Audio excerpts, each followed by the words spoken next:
After giving birth in El Salvador, the couple was given the wrong baby. Him, I said, this is not the baby I saw last night. Selamat datang ke bilik bersalin Kedah Medical Center. Di sini kami mengamalkan penjagaan menstruat ibu atau mother friendly care dan juga correct identification. Di sini saya ingin menerangkan tentang prosedur mengenal pasti bayi dengan betul sebelum kelahiran sehingga discharge. Semasa di bilik bersalin, jururawat perlu bertanyakan nama dan nombor IC ibu berpandukan kepada ID band ibu.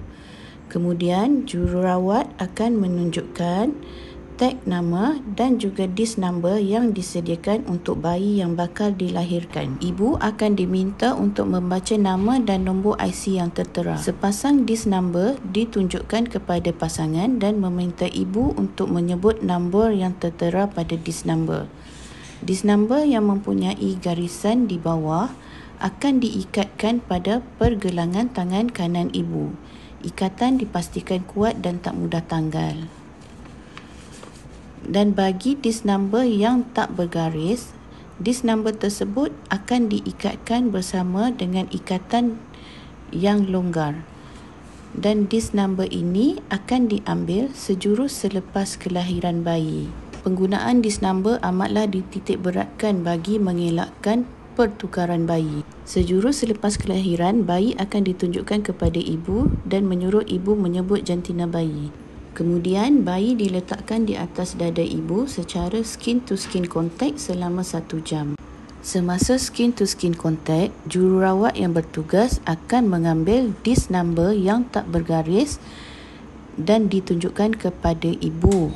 Kemudian, disk number tersebut akan diikatkan pada kaki bayi. Ikatan yang dilakukan hendaklah kemas dan tidak ketat. Ini adalah bagi mengelakkan disk number dari tercabut dan hilang. Pada masa yang sama untuk mengelakkan pertukaran bayi.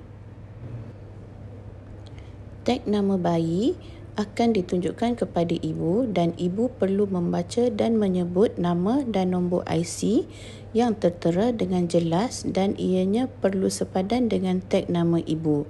Tag nama yang diikatkan pada bayi perlulah kemas dan tidak ketat.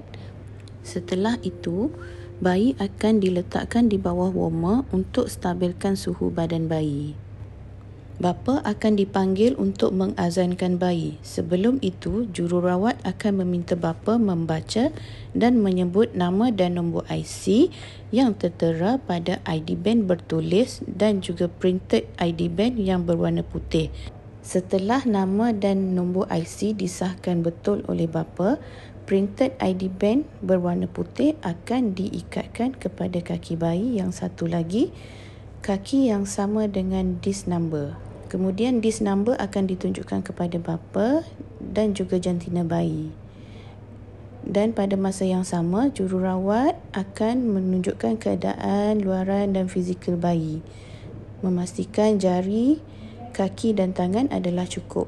Setelah itu, bayi akan diselesakan sebelum diberi kepada bapa untuk diazankan. Sebelum mengazankan bayi, bapa akan diminta oleh jururawat untuk menandatangani verification book.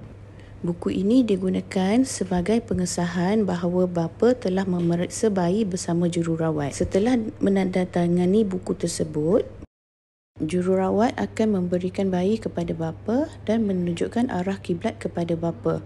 Setelah itu, bapa akan mengazankan bayi. Bayi dan ibu digalakkan untuk rooming in. Sekiranya bayi mempunyai komplikasi selepas dilahirkan, bayi akan ditempatkan di nursery untuk pemantauan. Ibu akan digalakkan untuk meneruskan penyusuan di nursery. Semasa di nursery, ibu dan bayi akan ditempatkan di sudut penyusuan. Sebelum memulakan penyusuan, jururawat akan memeriksa nama, nombor IC dan disk number pada ibu dan bayi. Setelah itu, jantina bayi akan ditunjukkan kepada ibu dan bayi akan diselesakan sebelum diberikan kepada ibu. Semasa proses discharge di nursery, bayi akan dibawa kepada ibu dan bapa. Pada ketika ini, jururawat akan memeriksa tag nama, disk number pada kaki bayi bersama-sama ibu dan juga bapa. Sekiranya sama, Jururawat akan memotong tali disk number pada kaki bayi dan juga pada tangan ibu. Kemudian jururawat akan memotong tag nama yang terdapat pada kaki bayi dan juga tag nama pada tangan ibu.